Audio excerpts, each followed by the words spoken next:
মুখরোচক খাবারের জন্য প্রসিদ্ধ সিলেটের পানশি রেস্টুরেন্টে ইফতারি কেনার জন্য প্রতিদিনই ভিড় জমাচ্ছেন ক্রেতারা।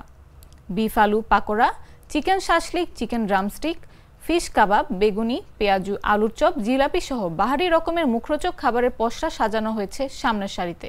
কিন্তু সেখানে এতটা ভিড় নেই যত ভিড় ভেতরে পাতলা খিচুড়ি হাড়ির সামনে। সেখানে জটলা বেঁধে ইফতারের জন্য পাতলা খিচুড়ি কিনছেন রোজাদাররা। সোমবার ইফতারের ঠিক আগ মুহূর্তে এমন চিত্র দেখা গেছে রেস্তোরাঁটিতে। কেবল পানশি নয়, পাশের রাজবাড়ির রেস্টুরেন্টের পাতলা খিচুড়ি হাড়ির সামনেও একই রকম ভিড় দেখা গেছে। পাতলা খিচুড়ি সিলেটের ঐতিহ্যগত একটি খাবার। রমজান এলেই বেড়ে যায় এর কদর। একসময় বাসা বাড়িতে ইফতারের জন্য পাতলা খিচুড়ি তৈরি হলেও এখন সিলেটের প্রতিটি রেস্তোরাঁয় মেলে এই খাবার। নামকরা তারকা হোটেলগুলোতেও পাওয়া যায় পাতলা খিচুড়ি।